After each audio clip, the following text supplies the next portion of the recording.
Well, hi everyone, and welcome to our next installment of the SG Client Spotlight. I'm Yalda Rafie, and I'm here today with Chia-Lin Simmons, the CEO of LogicMark, a provider of personal emergency response systems, health communications devices, and tech for the growing care economy.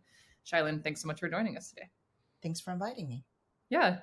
So I want to dive right in. You joined LogicMark June 2021, but leading up to that, you've had a very impressive resume, including roles at Google and Audible and founding your own company, Looky Loo. So can you tell me a little bit about kind of your early career and previous roles? And did you always know you wanted to work in these industries? Give us a little bit of insight there.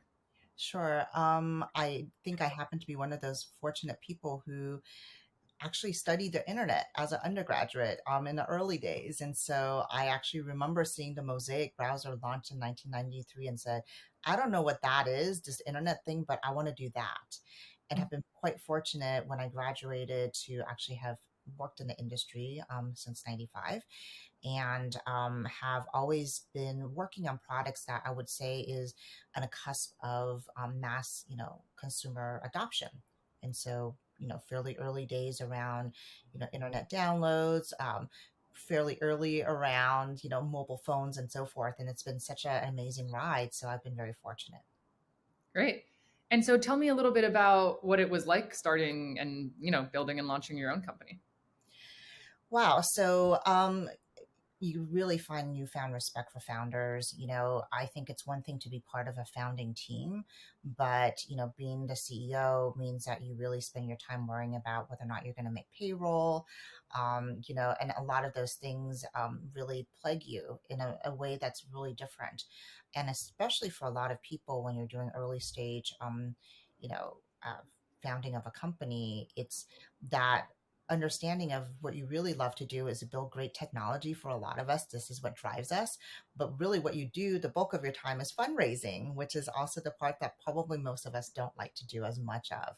Mhm. And so it was quite a humbling experience, and one that really builds a new appreciation for how much work it is to really start a company from scratch. And so I feel privileged to have had the opportunity to do it, and privileged to have the investors that I had to help us grow the company. So, Would you do it again? ask me when I recover. Still in recovery, I would say. I think it's a really tough road to go into. I think in the best of times, it's hard to raise money, and the market certainly isn't extremely favorable for fundraising today. And so I don't know if I want to jump back in the ring, but then again, I just raised money for my public company in January. So you think that you go into sort of a public company and you don't have to fundraise again, but those things never change. So, Yeah. Yeah. Well, I think that's a great segue into, you are now the CEO of LogicMark. And so tell me a little bit about what it was like joining such an established public company. Like, what were some of the challenges you faced that you weren't necessarily anticipating?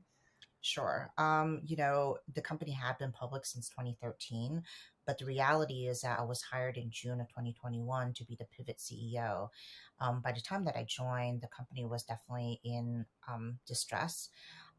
Obviously, I think COVID was not kind to every company practically in a market, but one especially so that's actually in the healthcare space. And so the company was suffering from, not being able to go in and reach our major audience, which is the Veterans Administration and the veterans that we serve.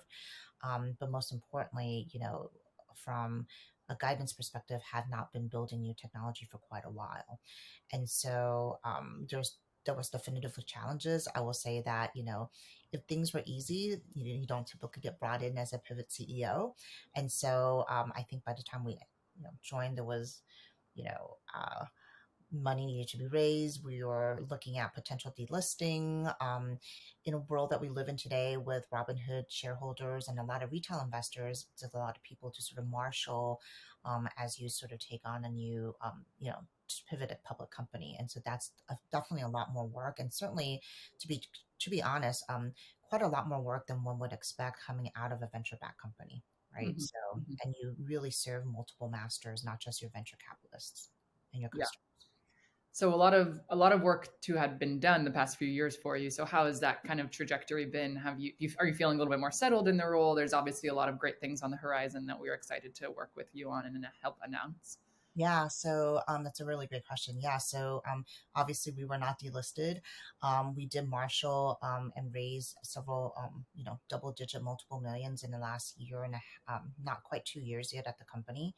And we had to do that because we actually had almost minimum staff coming out of the previous CEO, and so we had to marshal new sort of resources, as well as actually built a pipeline that the company didn't have. And so it's not a software company, so it's a software services and hardware company, and so it takes a lot to sort of you know repivot the company. And also in a time of COVID crisis, where supply chains were really problematic, to actually shift a small hardware company into diversifying its supply chain and all of those things, right? So in the best of times, a pivot is really challenging, and it's much harder when you're doing that during the time of COVID, for sure. So Yeah. Yeah. Well, you've done a great job. So kudos to you yeah. on that. I want to switch gears a little bit. You've talked a lot about building human centric technology, leading with kindness. Can you talk a little bit more about what you mean by that, how that's impacted your leadership, your day to day life, specifically when it comes to leading LogicMark too? Absolutely. And when we talk about, leading with a human-centric sort of focus on technology, you know, as somebody who's been working in a technology industry for 26 plus years, I get mesmerized like everybody else. Like, I love building great tech, and I love, building tech for the sake of building tech, because, there's boundaries to be pushed and things to build, and amazing sort of, barriers we're pushing as technology founders and participants and executives. And so, but sometimes what we lack is that idea of like putting who we're trying to put in a focus of, utilizing that technology. And so we really sometimes build for the tech of, pushing the boundaries of great technology. Um, when it comes to sort of working at companies like LogicMark and even my previous company, we really try to put our customer in the center of everything we do. We don't build until we understand what their needs look like, and not just what their needs look like now, but actually what their needs are going to look like 2, 5, 10 years from now. And we're building towards the future, what their needs look like, as well as trying to meet their needs and now, and understanding that our job is to serve their needs and not make them change their behavior. And Mhm. so we're not going to change the behavior of our elderly customers and how they utilize and expect to be protected and to get that safety net. We're not going to change the behavior of the fact that a lot of our, customers who are caretakers need to navigate and coordinate amongst many of them to build basically a care village around their loved ones. And so we can't change that behavior. What we can do is to build technology that actually helps them be better at what they want to do. And so by putting that in the center of everything we build, it allows us to basically meet those needs versus trying to build a technology and then look for market product fit, right? Yep. So I think that's really crucial in terms of how we launch, technologies in the futures, because there's quite a lot of audiences that aren't served in quite that way in the tech industry. And Yep. so, and in that respect, we do that by leading with kindness too, and understanding, like, we may not think that the best way to sort of care for our, loved one is a certain way, but we give, try to provide some kindness to our customers and to ourselves to understand that, we need to build technology and how they're using it versus trying to force them to utilize things in a different way. So Yeah. How does this leading with kindness bleed through in your leadership skills and your day to day interactions with employees and whatnot, key stakeholders internally? yeah, so I mean, I started practicing, I guess, what I call one kindness a day practice in around 2016, 2015. Mhm. And so it means that I think like everything else, and I think, Malcolm Gladwell said it best, it's this idea that, it takes a lot of muscle memory to do something well, right? So I think he said something like, play 10,000 hours of violin in order to be really, really proficient at playing violin. And so I tend to think of kindness as a muscle that we need to work on and flex every day. And by doing that, building and flexing that muscle, it allows us to sort of approach things in a different way, in a way that's more empathetic, both towards our customers, to the people we work with, and the people you manage. And so that means that you're flexing that muscle every day. And in order to do that, you need to work that out every day. And so putting together what I call sort of the one kindness a day practice gives me the sort of leeway to say, I'm going to, you know, deliberately and thoughtfully practice a kindness every day. And sometimes, I'm trapped behind my desk, like all of us who might be working from home, and I don't get to flex that muscle as frequently as I like. But that means that it could be something as small as buying the person behind me a coffee at Starbucks, or it could be taking a decent chunk of time to mentor somebody to move into their next career goal. And so, but the key here is to say that you give yourself some grace to try to do something like that, and really be thoughtful about doing this practice every day so that it becomes a muscle that becomes muscle memory. So Hmm. you actually then lead with empathy every day because Yeah. you're thinking about being empathetic and kind every day. Yeah. So I love that. I'm curious about what is driving your passion specifically behind innovating the care economy. You've spoken a lot about the sandwich generation and caring for your folks above you and whatnot. So can you tell me a little bit specifically about what's so passionate, what's driving your passion? sure, absolutely. I mean, it's funny that, my first encounter with the medical alerts, the I've fallen, I can't get up business Hmm. was not actually working here. It's that, like many of us, the 1 in 4 millennials and a half of Gen Xers out there, I am, and still continue to be part of a sandwich generation. I have elderly loved ones ahead of me that I have to worry about. And I have, young ones to take care of as well. And so, my first encounter of this was actually with my mother in law. My father in law had passed. She came to visit us. She was very kindly wear one of these advices, and to make sure that we, as the loved ones who are the people who are helping to sort of keep an eye on her, for lack of Yep. a better word, although she's an adult, so she doesn't really, wouldn't say that she needs us per Yeah. se. But she came for a visit. She wore it for us, and she sat down a little bit too quickly and tilted, and immediately her device goes off and screams out, "Mrs. Becker, are you okay? Have you fallen?" And this is a woman who spent 40 years as an art teacher, really is just the most beautiful, pulled together woman I know, kind and wonderful, completely frozen in embarrassment because everybody in some kind of slow mo movie style kind of turned and looked because, of course, there's some device screaming from her neck that looks god awful, not a match for her wonderful outfit. It was putting her sort of in a attention that kind of the kind of attention she does not want, right? And so it really started me thinking, like, wow. I remember thinking at the time, like, this could be done better, man. Like, clearly Mhm. the fall detection thing isn't working well. Yeah. And like this thing is god awful looking for her. And like we gotta think of maybe there's something better I can buy. And I remember thinking we never were able to find anything better.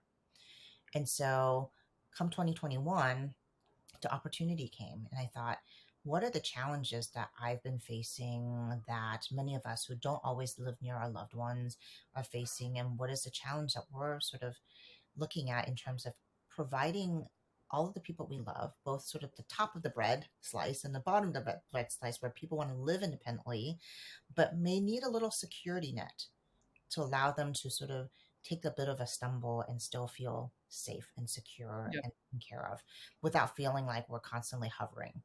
And so, where is that technology? And going and realizing that there really isn't one, and the industry itself hasn't shifted. Mm. That really drove my passion to say, like, well, somebody needs to change this industry because nobody's really truly innovating around this category space. And if they are, they're not, again, putting that sort of human centric look at it. They're looking at, well, here's how we can advance this technology. And it sounds great to be able to sort of like catch, patterns and falls, but how do you best implement that? Right? Yeah. How do you advance algorithms so that you're not just being reactive, but you're actually trying the best as you can to be proactive about trying to secure somebody from a fall? I mean, it's a shocking statistics to even think about the fact that by 2040, close to 1 in 4 Americans will be 65 and over. And of that statistical sort of like 65 and over set, like 1 in 4 will experience a fall. And we all know and have stories, and we all have personal stories around people we know that once they experience a fall, the sort of cascading healthcare issues sort of begin to emerge, Sure. right? And so it really drives us to sort of, and drives me to think about, what we need to build because we think it's not just a really great company that's going to help make lots of money in the world for people who invest, obviously, but also that there's a mission, and our Yep. mission is that we're those people who actually need that help, and Yep. our loved ones are as well. So Yep. Yeah. Great, great. I want to touch a little bit, go back a little bit on your leadership. You are very vocal and passionate about diversity and helping women in tech succeed. Can you talk a little bit more about that? You and I just spoke about that earlier this morning, but for our viewers. Sure. For a very long time, I've been in this industry for quite a few years. We've talked about diversity in the tech industry for a long time, and it feels like it's an echo chamber. We keep talking about it and talking about it, and does action really take place? It doesn't. And we always talk about it and pointing sort of blames along sort of the chain, if you will, of where the problem lies. And so for a long time, we concentrated on the fact that there was not enough women going to college, like trying to earn computer degrees, or people of color doing that, right? And so, but the reality is, in the 26 plus years I worked here, is that we don't really necessarily. I mean, we have to build diversity across all sort of aspects of the tech industry, both sort of getting more people interested into the industry, and being computer programmers or other sort of facets of the tech industry. It doesn't just run on engineers, right? There's always marketers like ourselves and others, but also that diversity needs to happen at the top. It's not enough that you have a huge body of women, for example, serving as middle managers in the tech industry, but never, taking leadership roles. And we don't see those numbers as we should, or people of color, right? We don't see people who are funding diverse founders, women. That number actually dropped for venture-backed women founded companies, Mm, and people of color founded companies. Numbers dropped, and so we don't have enough funders, people who are venture capitalists actually looking to capitalize these companies. You cannot change and bring more diversity and inclusion into the industry if you don't change what's also happening at the top and who allocates the money, mhm, right? All the way down to limited partners who fund the venture capitalists, as well as the board members who sit on the boards. And so we really do need to see that change. And so I'm a believer in not just talking about things, but actually taking action. And so you have to practice what you preach. And so when I came on board, we had a wonderful board of directors. I was very fortunate to be brought on board, but I was the only woman. And so, as the company was pivoting, we also started to be more thoughtful about who we brought onto our board, right? So, I'm an active participant as an LP into venture capital funds. And who we basically fund is not just, it's quite obviously we believe that we need to have a return as an LP, but just so happens that some of the really best performing funds also are managed by diverse managers as well. yep. And so, but you have to be able to recognize that and feel comfortable with it, right? And so, and it's probably a little bit less comfortable for some people to invest in people who don't look and talk and act like them. Mhm, So, the more people there are at the top, board members, founders, venture capitalists, founders, then we're going to see that change also cascade down as well. But we have to take action, not just talk yep, about it. Otherwise, it's going to be another 26 or 50 years before that yep, change happens. yep. Couldn't agree more. Well, I think that is a perfect place to wrap this up. I very much appreciate you taking the time. We are very excited to continue working with LogicMark and see, where things go in the future. Thank you so much. And it's a pleasure to chat with you about this. So thanks. Yes, thanks so much, Shylin.